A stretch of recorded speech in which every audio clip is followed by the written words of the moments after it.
धनधान्याधिपतये नमः। ॐ गणाधिपतये नमः। सर्वविघ्नं हर हर स्वाहा। ॐ श्रीं क्लीं नमः।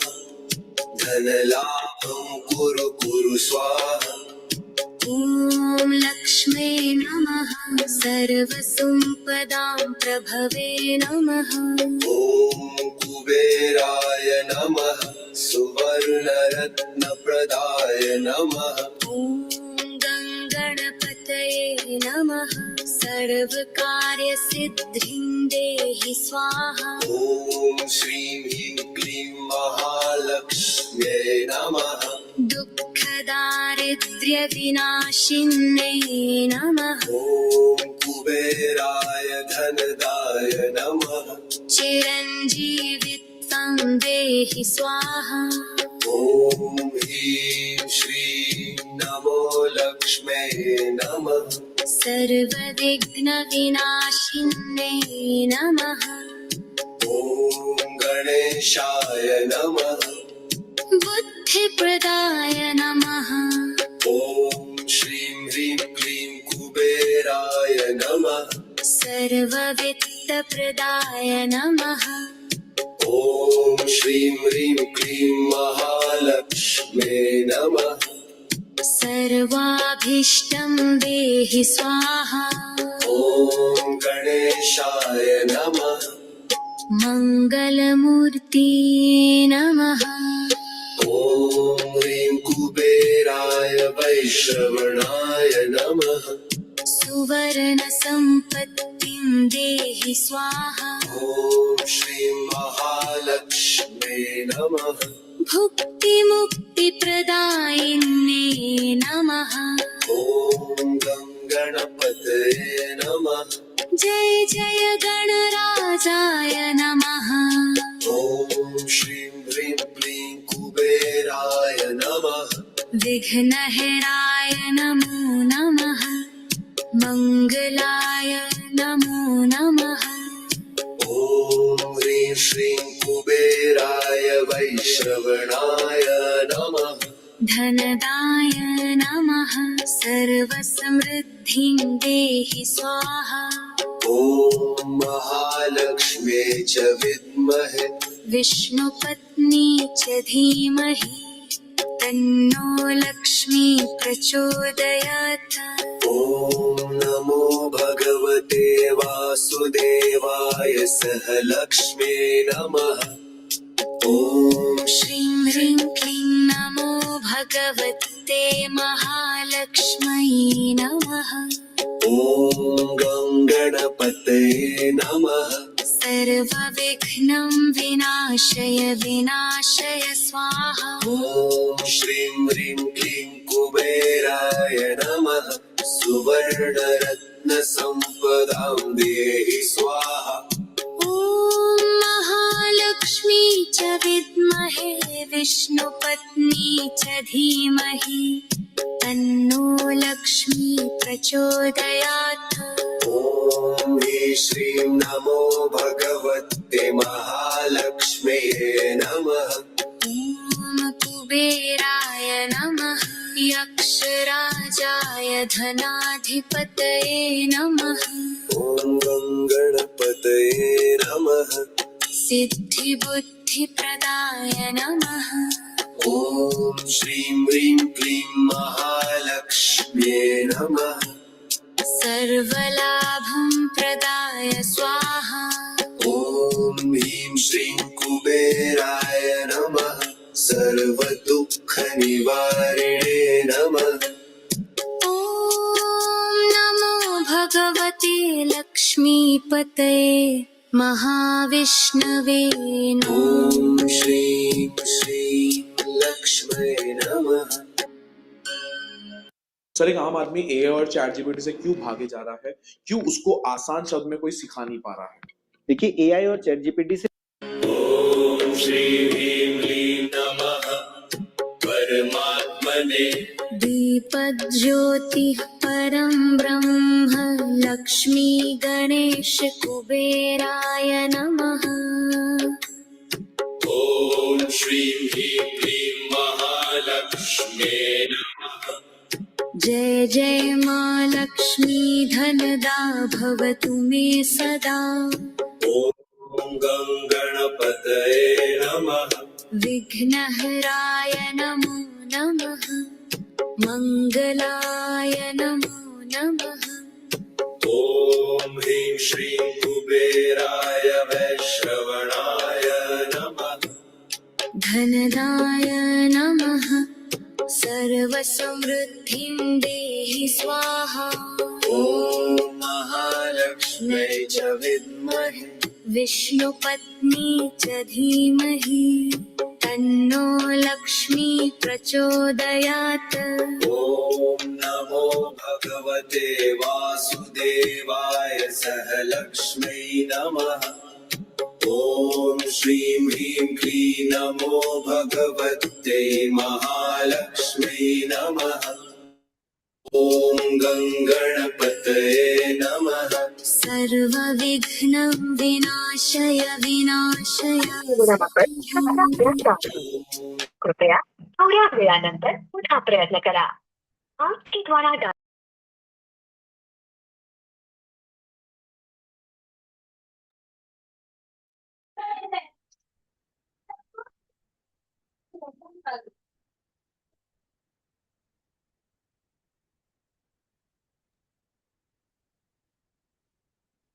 नमस्कार. वंदे मातरम सगळ्यांना. वंदे मातरम सर. आवाज येतोय व्यवस्थित? हो सर. Very good.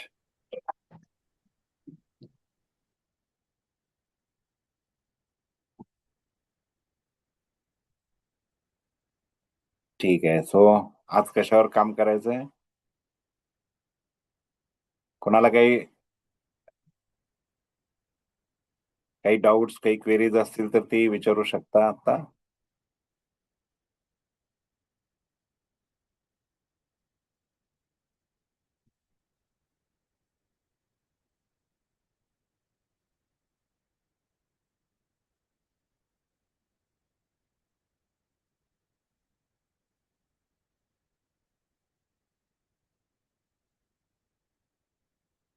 ठीक आहे. सौंदर्य लहरीचा पुढचा भाग घेऊ आपण.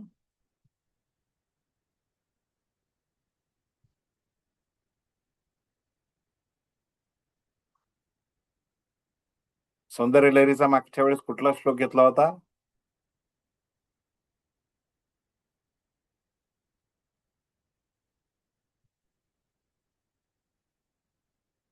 नाही आठवत, काही हरकत नाही, मी सांगतो.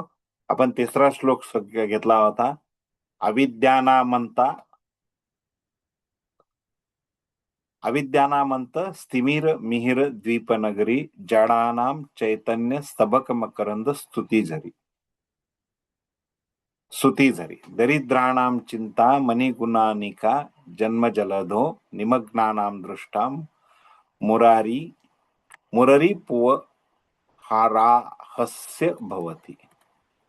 बरोबर. याचा अर्थ आपण सांगितला होता की अज्ञानाच्या नाश करणाऱ्या सूर्यमान शक्ती असलेल्या देवीच्या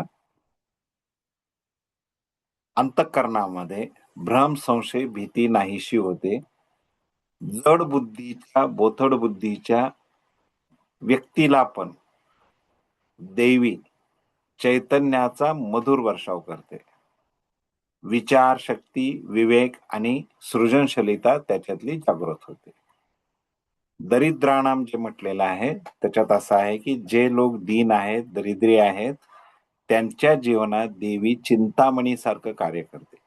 म्हणजे आवश्यक त्या सगळ्या भौतिक व मानसिक समृद्धीचा मार्ग उघडते. आणि चौथं जे वाक्य होतं त्याचा अर्थ होता की संसार सागरातून उद्धार करणारी वराह दुष्ट्राम, म्हणजे जन्म मरणाच्या सागरात बुडालेल्यांसाठी देवी विष्णूच्या वराह अवताराप्रमाणे सुळ्यासारखी आधाररूप ठरते, त्यांचा उद्धार करते. म्हणजे काय म्हटलं होतं आपण?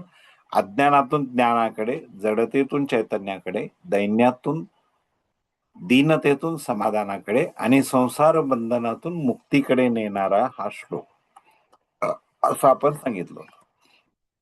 मागच्या वेळेस बरंच हे केल्यानंतर आपण अजून एका गोष्टीवर सांगायचं थोडंसं थांबवलं होतं. या श्लोकात कुंडलिनी शक्तीच्या जागरणाचे सूक्ष्म वर्णन आहे. येतंय का लक्षात? ऐकत आहात का सगळे?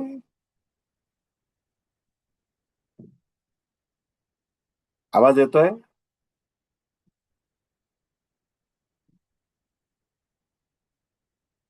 आवाज येतोय ना सगळ्यांना? आवाज येतोय का? हो येतोय सर. हा, कुणीतरी सांगा म्हणजे कन्फर्म होतं की यस आवाज येतोय. ठीक आहे. तर कुंडलिनी शक्तीच्या जागरणाचं सूक्ष्म वर्णन कसं आहे? कारण असं म्हटलेलं आहे की जेव्हा साधकाच्या अंतःकरणात देवीचं चैतन्य प्रकट होतं, देवी अंतर्मुख होते, त्यावेळेस आपलं मन शांत होतं, बुद्धी निर्मळ होते आणि अंतःकरणात आनंदाचा प्रवाह वाहू लागतो. हा आनंद विषयजन्य नाहीये. विषयजन्य म्हणजे गाडी घेतली म्हणून आनंद झाला, बंगला घेतला म्हणून आनंद झाला, BMW उभी केली म्हणून आनंद झाला, तसा नाहीये. तर हा आत्मानंद आहे. बरोबर? म्हणजे हा श्लोक सांगतो की भगवतीची उपासना ही केवळ धन, यश किंवा ऐश्वर्याकडे नाही. आलं का लक्षात? तर कुंडलिनी शक्ती जागृत करायला आहे. कारण कुंडलिनी शक्ती जागृत झाली की आत्मानंदाच्या स्थितीला मनुष्य जातो. आणि मग सगळेजण म्हणतील, "सर आम्हाला श्रीसूक्त पठण करून किंवा हे सगळं करून आम्हाला काय करायचंय? आम्हाला तर पैसे पाहिजेत." अर्थात सहजतेने पैसे मिळण्याचा फक्त एकच जबरदस्त मार्ग आहे आणि तो म्हणजे सहजता. ही तुमच्या ऊर्जेवर डिपेंडंट आहे, लक्षात ठेवा. जर तुमची एनर्जी चांगली असेल, जर तुम्ही पॉवरफुल असाल, जर तुमच्यामध्ये औरा चांगला वाढलेला असेल, तर तुमच्याकडं आकर्षित होणारे लोक, हिडन लोक, म्हणजे तुम्ही कुठेतरी ऍड सोडली, एखादी लिफलेट वाटली, पण बरोबर ते त्याच माणसाच्या हातात पोहोचणं की ज्याला याची गरज आहे आणि जो तुमच्याकडे येणार आहे. आलं का लक्षात? FB वर ऍड टाकली तर बरोबर तीच लोक येणार. हा सगळा भाग फक्त तुम्ही औरा वाढवल्यामुळे होतो, तुमची एनर्जी वाढवल्यामुळे होते, तुमची कुंडलिनी शक्ती जागृत केल्यामुळे होते, तुमचे 7 चक्र जागृत केल्यामुळे. बरोबर? म्हणून हा श्लोक ज्ञान, भक्ती, योग आणि तत्वज्ञान याचा एक संगम आहे. आलं का लक्षात? बर, इथे एक वाक्य आहे, तत्ववाक्य, ज्याचा अर्थ असा आहे की प्रत्येक परमाणू, आता थोडस अजून याच्या डीप मध्ये एक्सप्लेनेशनच्या भागात बघितलं तर या श्लोकालाच अनुसरून अजून एक उदाहरण देता येते. यदेतत् विश्वम अद्भुतम विश्वमयी विश्वतोमुखी. यदेतत् विश्वम अद्भुतम विश्वमयी विश्वतोमुखी विश्वोत्पत्ती लय स्थैर्य विश्वसाक्षिणी नमो नमः. हा कुठल्याही देवीसाठी तुम्ही वापरू शकता असा हा श्लोक आहे. तुम्ही कालिका मातेसाठी वापरा, महालक्ष्मीसाठी वापरा, महासरस्वतीसाठी वापरा, भगवतीसाठीचा हा श्लोक आहे ज्याच्यामध्ये, आणि ललिता त्रिपुरा सुंदरी देवीसाठी तर हमखास, कारण सौंदर्य लहरीमध्ये याचं एक्सप्लेनेशन कसं आहे या अँगलने. मग हा काय सांगतो? यदे तद विश्वम अद्भुतम विश्वमयी विश्वतोमुखी विश्वोत्पत्ती लय स्थैर्य विश्वसाक्षिणी नमो नमः. याचा अर्थ प्रत्येक परमाणू अनंत शक्तीने भरलेला आहे. माहिती आहे ना, अणुमध्ये खूप शक्ती असते ना. अणुस्फोट झाला की ऊर्जा तयार होते अणूच्या स्फोटाने, आहे ना. न्यूक्लिअर पॉवर सगळ्यांना माहिती आहे. म्हणजे भगवती ही केवळ एखाद्या विशिष्ट स्थानी किंवा रूपात मर्यादित नसून ते संपूर्ण विश्व तिच्या चैतन्याने भरलेलं आहे. यदे तत् विश्वम अद्भुत विश्वमयी. येते लक्षात?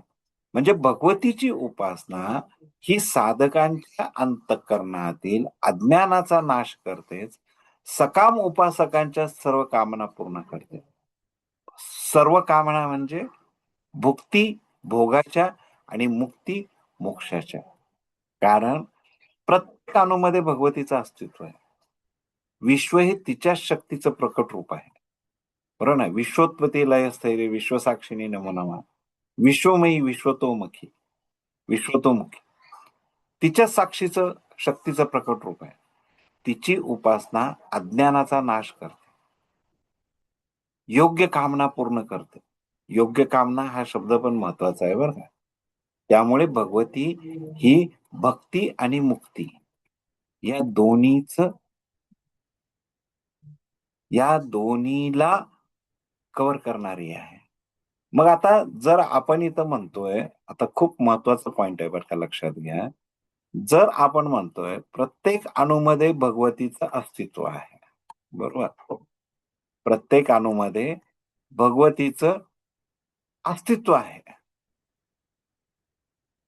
मग पैशात का नाहीये? पैशात का नाहीये? तुम्हाला जे धन पाहिजे त्याच्यात का नाहीये? म्हणायचं आई ही सगळीकडे आहे, पण त्या पैशात नाहीये. म्हणजे सगळे अणू रेणू सगळे ती भरलेली आहे. जळी स्थळी काष्टी पाषाणी आहे, पण आपल्याला जे धन पाहिजे त्या धनामध्ये नाहीये, असं कसं? मग त्या धनाला ज्यावेळेस तुम्ही मोह म्हणता, ज्यावेळेस तुम्ही चुकीचं म्हणता, पैसे गोळा करू नये म्हणता, मग त्यावेळेस तो आईचाही अपमान होत नाही का? नाही का? मग पैशातही देवीच आहे ना, मग पैशाला वेगळं का समजता? बरोबर आहे का? आता आपण सुरुवातीला बघितलं होतं विद्याच्या भागामध्ये पराविद्या आणि अपराविद्या. अपराविद्या ही अविद्येचाच विस्तार आहे. तिच्या सहाय्याने केवळ कर्मज्ञान, कर्मकांड, यज्ञ, विधी, स्वर्गसुख एवढंच होत नाही, तर ब्रह्मप्राप्ती अविद्येतून होत नाही. तो अजून एक श्लोक आहे ना, श्रुत्वाम हि देहम सुखम रूपम अष्टांग योगेन युक्तम कर्म यत्सूर्वेषु प्रत्नीनम तदात्मानम पुनर्वाप्यते. बरोबर आहे. म्हणजे ब्रह्मज्ञानाची खरा जिज्ञासा असलेला साधक अपराविद्याच्या मर्यादा ओळखून पराविद्येचा आश्रय घेत, पण विद्येच्या आश्रयातच तो खऱ्या अर्थाने विद्वान म्हणून ओळखला जातो. अविद्यात गुंतलेले लोक स्वतःला कदाचित मोठे पंडित समजतात, शास्त्रांचं पठण करतात, कर्मकांड करतात, पण त्यांच्या अंतःकरणातला अज्ञान नष्ट होत नसेल तर पुढे काही घडणार नाही. ते अविद्येतच राहणार, असा या श्लोकातून अर्थ स्पष्ट असतो. हा आदि शंकराचार्यांनी लिहिलेला श्लोक सौंदर्य लहरी. आदि शंकराचार्यांनी नेहमी ध्यानकांड ओके म्हणजे ध्यान करा आणि ज्ञानाचा वापर करा, ज्ञान बघा, स्वतः स्टडी करा, या गोष्टीवरती जास्त फोकस केलेला आहे. त्यांनी कधी पण आदि शंकराचार्यांनी कर्मकांडाला प्राधान्य दिलं नाही, आणि म्हणून त्यांच्या लिहिलेल्या प्रत्येक श्लोकामध्ये भक्ती मार्ग आहे. तुम्ही कोणतंही आदि शंकराचार्याचं अष्टक घ्या, है ना, तुम्ही भैरवाष्टक घ्या, पांडुरंग अष्टक घ्या, कोणतंही अष्टक घ्या, त्या सगळ्या अष्टकामध्ये सगळ्या याच्यामध्ये त्यांनी फक्त ज्ञानावरती भर दिलेला आहे, भक्तीवरती भर दिलेला आहे. पूर्ण भक्ती मार्गात आहेत ते, कर्मकांडात नाही आहे. म्हणून या आता जो मी श्लोक वाचला त्याच्यामध्ये अंधांना मार्ग दाखवल्यासारखं होऊ नये. आलं लक्षात? जर अज्ञान असेल तर अंधांना मार्ग दाखवल्यासारखं आहे ना. याच्यामध्ये मुंडकोपनिषद आहे, व्हेरी सॉरी, मुंडक उपनिषदात म्हटलेलं आहे की जे लोक अविद्येत रमतात ते वारंवार जन्म मरणाच्या चक्रात अडकतात, कारण केवळ कर्मावर अवलंबून मोक्षप्राप्ती होत नाही. बरोबर? आत्मज्ञान, ब्रह्मप्राप्ती ही पराविद्या आहे. फक्त कर्म, स्वर्ग सुख, बघा स्वर्ग सुख मिळणं ही पण अपराविद्या म्हटलेलं आहे आचार्यांनी याच्यात. आलं का लक्षात? म्हणजे अविद्येत अडकलेले लोक स्वतःला विद्वान समजतात असं ते म्हणतात. पण खरं ज्ञान कधी आहे? खरं ज्ञान हे तुमच्या आईला शरण जाण्यामध्ये आहे. आणि ते आईची कृपा, भगवतीची कृपा झाल्याशिवाय ज्ञानाची प्राप्ती होत नाही. खरं ज्ञान मिळत नाही, पराविद्या मिळत नाही. अपराविद्या अविद्येचा विस्तार आहे, मोक्ष नाहीये. पण पराविद्या जी आईच्या कृपेने मिळणार आहे त्याच्यात ब्रह्मज्ञान आहे. भगवतीची उपासना ही पराविद्यात येते. आलं का लक्षात? म्हणून हा श्लोक खूप आपणाला भगवतीच्या उपासनेविषयी सांगतो. अहंकाराचा त्याग करायला सांगतो, शरणागती स्वीकारायला सांगतो, श्रद्धेने भगवतीचं स्मरण करायला सांगतो. अहंकाराचा त्याग म्हणजे संपूर्ण आई तू करत आहेस, मी नाही. बरोबर? म्हणजे सगळं करणारी तूच आहेस असा त्याचा अर्थ येतो. काय लिहिलेलं आहे? हा, मला काही स्पष्ट दिसलं नाही. असं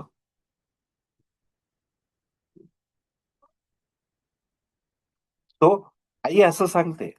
मग आई सांगते, हा श्लोक सांगतो. आई सांगते म्हणण्यापेक्षा हा श्लोक सांगतो. आधी शंकराचार्य या श्लोकाच्या माध्यमातून सांगतात की मी चैतन्य रूप आहे, मी आत्मा आहे, मी देह नाहीये. हा ज्यावेळेस भाव तयार होतो तो कधी तयार होतो? भगवतीची कृपा झाल्यावर. मग भगवतीच्या कृपेसाठी शरण जा, अहंकार सोडा. बरोबर? मग मला सांगा, हे भारतीय अध्यात्म जिथं सांगितलं जाते की मी शरीर नाही, मी काय आहे? मी आत्मा आहे, मी चैतन्य रूपात आहे. आता एका मॉडॅलिटीचं नाव न घेता सांगतो. तर त्या मॉडॅलिटीमध्ये असं सांगितलेलं आहे, मी त्या मॉडॅलिटीचा प्रॅक्टिशनर होतो, मी केलेला आहे त्याचा अभ्यास. अमेरिकन मॉडॅलिटी आहे. तर त्याच्यात त्यांनी सांगितलेलं आहे की you are infinite being. Infinite being म्हणजे काय? तुम्ही जे आहात ते तुम्ही अनंत आहात. बरोबर? जर तुम्ही अनंत आहात, जर तुम्ही इन्फायनाईट आहात, मग इन्फायनाईट हा शरीरात होतो का चैतन्य रूपात असतो? अनंत शक्ती तुमची चैतन्य अवस्थेत आहे का शारीर अवस्थेत? यस. सांगा बरं, कशात आहे अनंत शक्ती? चैतन्य अवस्थेत आहे. आत्म्याची शक्ती जास्त आहे, आत्मशक्ती जास्त आहे. मग जर चैतन्य अवस्थेतील शक्ती जास्त आहे, म्हणजेच मी देह नाही, मी चैतन्य स्वरूप आहे, हा भाव मनात आणणारा सिद्धांत कशात आहे? भारतीय शास्त्रात आहे. आणि म्हणून भारतीय शास्त्रामधून मिळणारं ज्ञान हे आता जगात असलेल्या कितीही ज्ञानापेक्षा अतिशय हायर लेवलला आहे. कितीही ज्ञानापेक्षा. येतंय लक्षात? म्हणून ते ज्ञान अनंत आहे, म्हणून ते ज्ञान अपर आहे, म्हणून ते ज्ञान खरी पराविद्या देतं, अपराविद्या नाही. पण आपल्याच देशामध्ये अपराविद्येचाही ब्रँच बऱ्यापैकी वाढलेल्या आहेतच, त्यात काही शंका नाही. आज जगामध्ये ज्या मॉडॅलिटी विषयी मी बोलतोय त्या मॉडॅलिटीमध्ये इतके फॉलोअर आहेत, इतके फॉलोअर आहेत. एक दिवसाचा क्लास करायची फीस आज ₹25,000. एक दिवस, सकाळपासून संध्याकाळपर्यंत. ठीक आहे. त्या क्लासमध्ये त्यांचे ज्या नोट्स आहेत त्या वाचून दाखवतात. जे ट्रेनर आहेत ते वाचून दाखवतात आणि एक्सप्लेन करतात. आणि त्यातला महत्वाचा भाग हा आहे की आय एम इन्फायनाईट बिईंग, म्हणजे मी अनंत आहे. मग अनंत हा शब्द कधी येतो? हा शब्द तुम्ही शरीराला मी हा भाग नाही दिला, मी चैतन्य आहे म्हटलं की मग तो भाग येतो. मग हा भाग आपल्या भारतामध्ये, आपल्या धर्मामध्ये किती जुन्या रूपी सांगितलेला आहे. बरोबर आहे ना. त्यामुळं पराविद्या जाणणाऱ्या गुरुला शरण जाऊन गुरुनी जो मार्ग दाखवलेला आहे त्या मार्गावर चालून आणि भगवती ती शक्ती प्रदान करेल हा विचार करून चालणं हे कधीही चांगलं असतं. जसं अंधारात दिवा लावल्यावर अंधार काढावा लागत नाही, तसं ज्ञानप्राप्तीनंतर अविद्या आपोआप नष्ट होते. हे लक्षात घ्या. तुम्हाला म्हणाय मी माझं अज्ञान काढून टाकतो, काही गरज नसते. अज्ञान काढण्यासाठी ज्ञानाची ज्योत लावावी लागते. मग माऊली पण म्हणतात ना, ज्योत से ज्योत. ते हिंदीमध्ये एक गाणं पण आहे. ज्ञानाचा दीप लावत चला, माऊलींनी सांगितलेलं आहे. सगळीकडे ज्ञानाचा दीप लावत जा. अज्ञानाचा नाश हा प्रयत्न आणि कृपा दोन्हीतून मिळतो. कृपा शरणागतीतून मिळते आणि शरणागती अहंकाराचा नाश झाल्यावर. म्हणजे केवळ बुद्धीपुरते ज्ञान अपूर्ण राहत नाही, फक्त देहाभिमानामध्ये राहून चालत नाही, तर आत्मबोध घडवणं, गुरु आणि देवी यांचं तत्व एकच आहे हे समजून त्याप्रमाणे पुढे चालणं हा भाग म्हणा. आलं लक्षात. म्हणून इथे या श्लोकामध्ये चिंतामणीची उपमा दिलेली आहे. बरोबर. मग काय करायचं. हा जो श्लोक आहे सकाम उपासना आणि निष्काम उपासना दोन्ही याच्यात आहेत. भगवती इतकी करुणामय आहे की ती प्रथम साधकाला भौतिक स्थैर्य देते, म्हणजे सकाम उपासनेचंच फळ देते हे लक्षात घ्या, आणि मग त्याला निष्कामतेकडे प्रवृत्त करते. सकाम उपासनेलाच आधी महत्व दिलेलं आहे देवीनं पण. भगवती बघा लक्षात घ्या की एखाद्या मनुष्याला पैसे मिळत नाहीत, गरीब आहे बिचारा, आपल्या भाषेत दरिद्री आहे, भिकारी टाईप काम करतोय, त्याला वैराग्य उत्पन्न झालं तर ते कदाचित वैराग्य कशामध्ये असेल, नकारात्मकतेमुळे आलेलं असेल, मिळत नाही म्हणून वैतागून आलेलं वैराग्य असू शकतं. नाही मी आता सोडून देतो सगळा मोह. पण भगवतीच्या कृपेने ज्यावेळेस सगळ्या सुखांची प्राप्ती होते त्यावेळेस त्याच्यातून वैराग्य उत्पन्न करणं, त्यावेळेस त्याच्यातून बाहेर पडणं हा मोठा भाग येते लक्षात. आणि म्हणून भगवती साधकाला भोगातून बोधाकडे नेगाय. आलं लक्षात. जन्मजलधी म्हटलेलं आहे, म्हणजे जन्म मरणाच्या अथांग सागरातून नेणारी म्हटलेलं आहे. भगवान विष्णूंच्या वराह अवताराचं त्याला उपमा दिलेली आहे की त्याची जसं धरती मातेला पृथ्वीला त्या दंतावरती दातावरती धरून उचलून धरलं, तसं देवी हे करते. मग संपूर्ण शरणागतीसाठी काय पाहिजे भाव.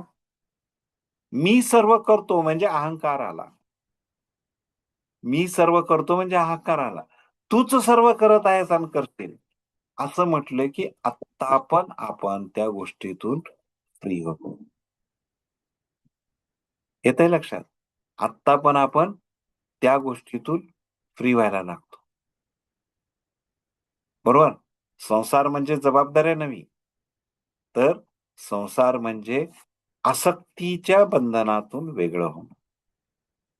मन जड झालं की जीवन वृक्ष होतं. देवीच्या कृपेने चैतन्याचा मधुर प्रवाह वाहायला लागतो. बरोबर. आणि म्हणून या श्लोकामध्ये आई सांगते, आचार्य सांगतात की मानवाच्या जीवनातील सर्वात मोठा अडथळा कोणता असेल तर अज्ञान. अज्ञानतिमिरांधस्य ज्ञानाम जन्म शलाकया म्हणतात ना. अज्ञान म्हणजे फक्त अज्ञान नव्हे तर चुकीची ओळख. आणि तो कुठून चालू होतो. तो चालू होतो आपल्या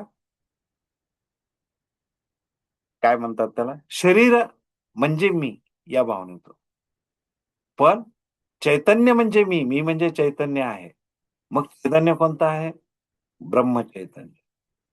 म्हणून महावाक्यामध्ये, उपनिषदाच्या महावाक्यामध्ये तत्वमसी आणि अहम ब्रह्मास्मी हा सिद्धांत घेतलेला आहे. येते लक्षात? तत्वमसी आणि अहम ब्रह्मास्मी हा काय करतो? सगळीकडे परमेश्वर आहे आणि मी पण परमब्रह्म स्वरूप आहे. अरे मग तुम्ही परमब्रह्म स्वरूपात ही भावनाच तुम्हाला खात्रीपूर्वक पटली, की कोणती गोष्ट अशक्य आहे? 1,00,000ही अशक्य नाही, 1,00,00,000 अशक्य नाही, 1 अब्जही अशक्य नाही. येतंय लक्षात? कारण परमब्रह्म स्वरूप इतकं ज्ञान अगाध आहे आपलं. भारतीय संस्कार, संस्कृती, संस्कृत मधलं. बरोबर? म्हणून हा श्लोक ज्ञानाचा मार्ग, चैतन्याचा मार्ग, समृद्धीचा मार्ग आणि त्याच्यातून मुक्तीचा मार्ग. म्हणजे हा श्लोक आपल्यासाठी शंकराचार्यांनी, आदिशंकराचार्यांनी लिहिलेला हा श्लोक आपल्यासाठी दीपस्तंभासारखं काम करतो. मग याच्यासाठी आपण काय करायचं? सगळं आईच करणार आहे तर? आई शरण आलो, तू बघ. फक्त शरणागती आधी महत्वाची आहे. आणि मग आई बरोबर आपलं जीवन सुधारते आणि मग जीवनाचा अर्थ आपणाला उलगडायला लागतो. संसार सोडायचा नाहीये आणि संसारात अडकायचंही नाहीये. मग नौका कशी आहे? शरणागतीची. दरिद्रता ही फक्त पैशाची आहे का? नाही. दरिद्रता ही फक्त पैशाची नाहीये. असमाधान ही खरी दरिद्रता आहे. आलं का लक्षात? असमाधान ही खरी दरिद्रता आहे. अज्ञान कशाचं आहे? भीती, भ्रम आणि नकारात्मकता हे अज्ञान आहे. देवी काय आहे? देवी ज्ञानरूपी सूर्य आहे. स्मरणानेच सगळं बंद करून टाकतो. जड मन काय आहे? कंटाळा, नैराश्य हे जड मन आहे. मग देवी काय आहे? चैतन्याचा झरा आणि म्हणून ती साधनेची गोडी निर्माण करते. फुलामधून मधुर रस देते. बरोबर? म्हणजे हा श्लोक आपणाला अज्ञानापासून वेगळा नेणारा आहे. हा श्लोक आपणाला या सगळ्या गोष्टीपासून दूर नेणारा आहे आणि भगवतीला पूर्णपणे शरण जायला सांगणार आहे. मग आई मला हवं ते दे. त्यापेक्षा आई मला जे हवं त्यासाठी मला योग्य बनव. ही भाषा जास्त चांगली आहे. 10 करोड 100 करोड पाहिजेत, काही हरकत नाही. आई जज नाही करत, की तुम्हाला पाहिजे का नाही, तुम्हाला द्यायला पाहिजे का नाही. पण ज्यावेळेस आपण तिथं शरण जाऊन म्हणतो, मला योग्य कर, त्यावेळेस आपण आपली योग्यता वाढवतो. आपली योग्यता हाताची पायाची वाढवतो का? आपली शरीराची वाढवतो का? मसल्स तयार करतो का योग्यता वाढवतो म्हणून? नाही. आपण ते ज्ञान प्राप्त करतो आणि त्या ज्ञानाचा उपयोग करतो. बाकी काही नाहीये. म्हणून ज्ञान प्राप्तीसाठी आणि आजकाल जो झालेला आहे की लोक ज्ञानप्राप्तीमध्ये फारसं लक्ष देत नाहीयेत. त्याला काही पर्याय नाहीये. आता म्हणजे गेल्या काही वर्षामध्ये या सगळ्या गोष्टी अशा घडल्यामुळे पारतंत्र्यात काही अनेक वर्ष काढल्यामुळे आपल्या माइंडवरती हा संस्कार झालेला आहे. बरोबर ना? पैसे कमवायचे तर कष्ट करायचे, नोकरी करायची, मोठी नोकरी बघायची हे आपल्या डोक्यात बसलं. पण आपली योग्यता वाढू पण आपण व्यवसायातूनही पैसे कमवू शकतो. हा भाग थोडासा कमी होत चालला. काही हरकत नाही. हळू-हळू घडेल सगळं.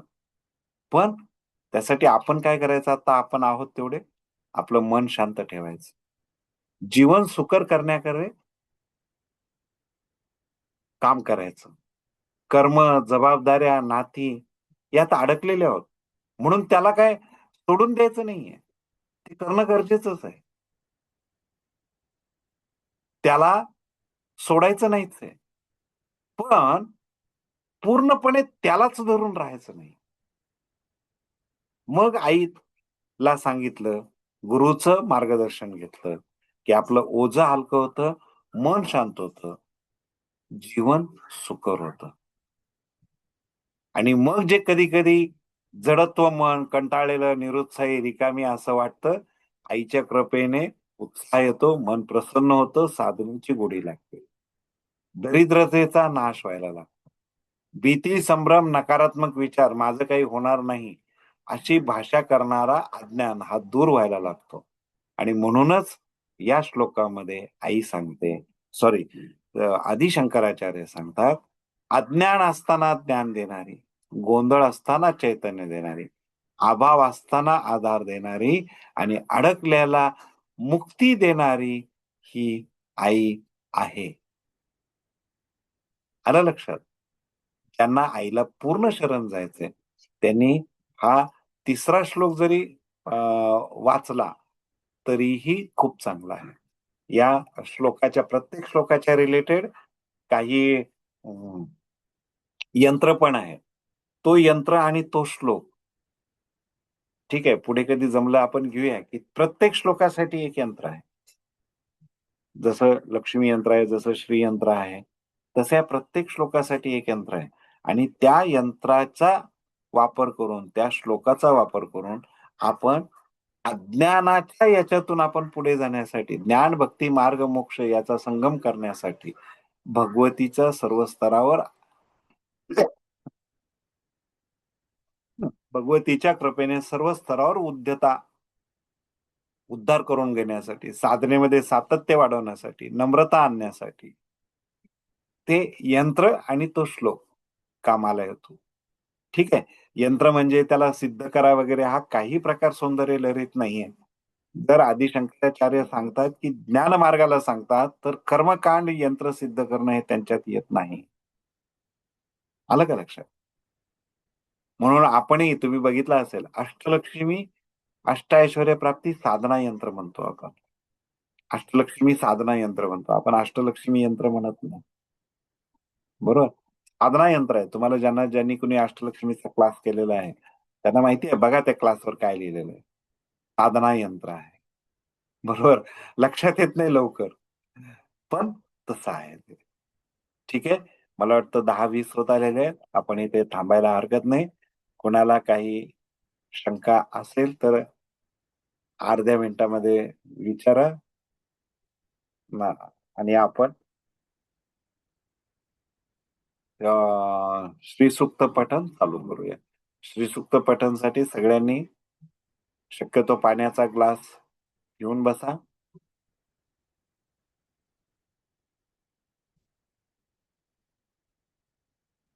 ठीक आहे, पाण्याचा ग्लास घेऊन बसा. श्रीसूक्त पठण झाल्यानंतर आपण काहीही बोलत नाही. जे बोलायचं असेल ते आत्ताच बोला, कारण त्याच्यानंतर डायरेक्ट आपण सेशन एंड करणार. एंड केल्यानंतर तुम्ही तसंच बसून राहायचंय थोडा वेळ. ठीक आहे, लगेच उठायचं नाहीये. 2-3 मिनिट तरी शांत बसा आणि शांत बसल्यानंतर मग तुम्हाला थोड्या वेळाने कामाला लागा.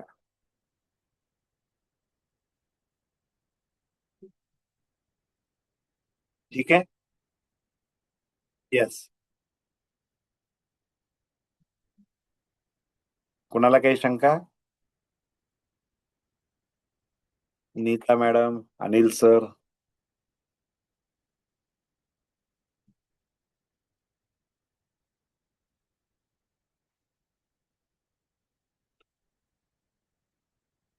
काही विचारायचंय कुणाला? सर हा बोला. नमस्कार, वंदे मातरम. बोला मॅडम. नमस्कार.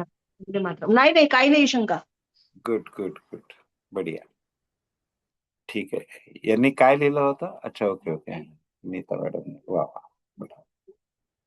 ठीक आहे, आपण श्रीसूक्त चालू करूया. आजच्या श्लोकाच्या काही गायडन्स. शंका नाहीये सर. वा, छान. म्हणजे सगळं समजलं का? सगळं समजायला थोडं अवघड गेलं. काही समजलं नसल्यावरही शंका येते ना. काही नाही, विचार करू. शरण जायचं आहे. आई तू बघ, हा शब्द टाकला की आपण स्ट्रेस मधूनही बाहेर येतो. जे योग्य असेल ते कर आणि माझी योग्यता वाढव, एवढं म्हणायचं, सोडून द्यायचं. मग आई सगळं बघते. आपल्याला काही करायची आवश्यकता. ठीक आहे, आपण श्री सूक्त पठण चालू करूया. शांत बसा. श्री गणेशांना प्रार्थना करा. ओम गण गणपतये नमः. ओम गण गणपतये नमः. ओम गण गणपतये नमः. भगवान विष्णूचा मंत्र प्रार्थना करा. ओम नमो भगवते वासुदेवाय नमः. ओम नमो भगवते वासुदेवाय नमः. ओम नमो भगवते वासुदेवाय नमः. श्वास घ्या, श्वास सोडा.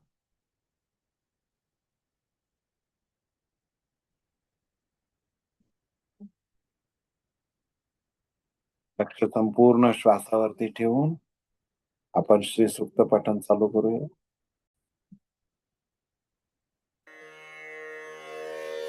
श्री सूक्तम.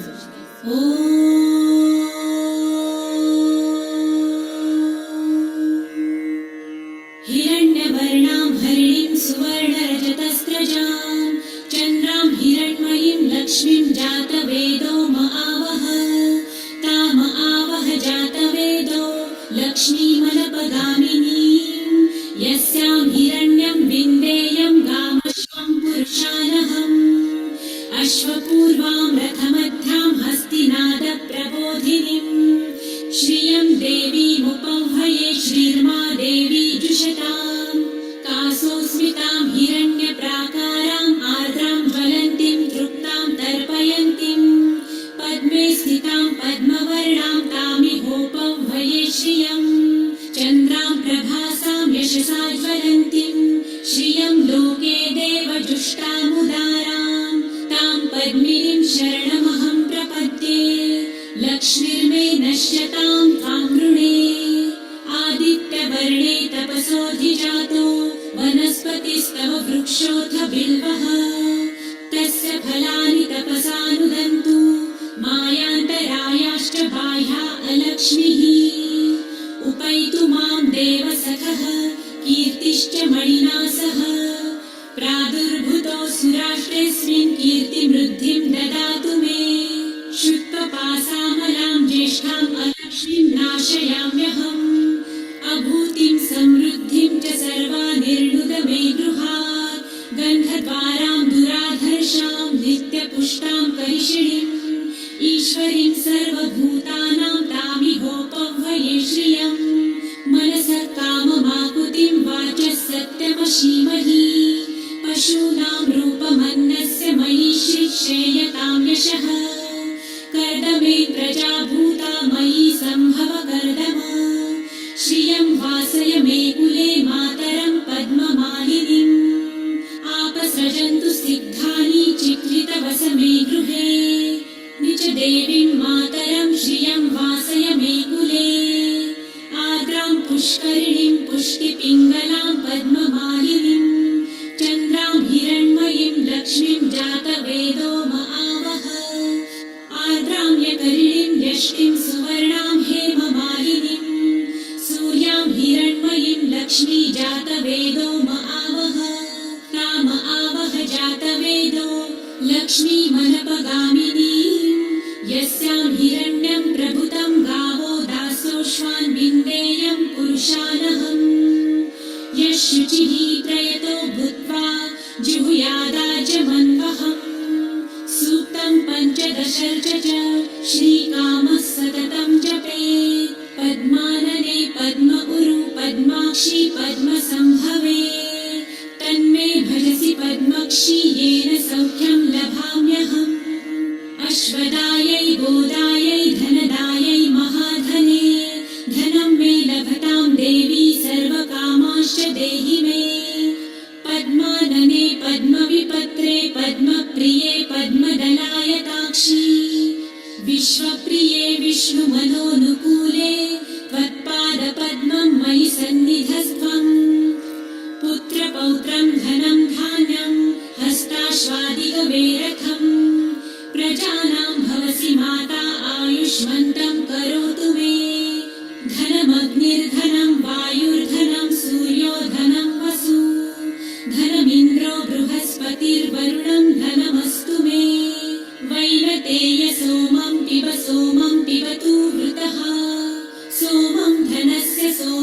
मह्यं ददातु सोमिनः न क्रोधो न च मात्सर्य न लोभो नाशुभामतिः भवन्ति कृतपुण्यानां भक्तानां श्रीसूक्तं जपेत् सरसिजनिलये सरोजहस्ते धवलतरां सुखगन्धमाल्यशोभे भगवती हरिवल्लभे मनोज्ञे त्रिभुवनभूतिकरी प्रसीद मह्यम् विष्णुपत्नीं क्षमां देवी माधवी माधवप्रियां लक्ष्मीं प्रियसखीं देवीं नमाम्यच्युतवल्लभाम् महालक्ष्मीं च विद्महे विष्णुपत्नी च धीमहि तन्नो लक्ष्मी प्रचोदयात् श्रीवर्चस्वमायुष्यमारोग्यमाविधाचोभमानं मह्यते धान्यं धनं पशुं बहुपुत्रलाभं शतसंवत्सरं दीर्घमायुः ॐ शान्ति शान्ति शान्तिः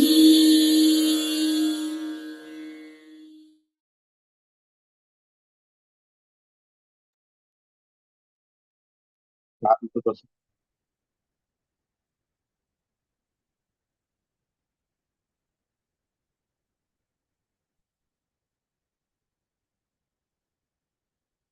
मंत्र म्हणत शांत बसून राहा.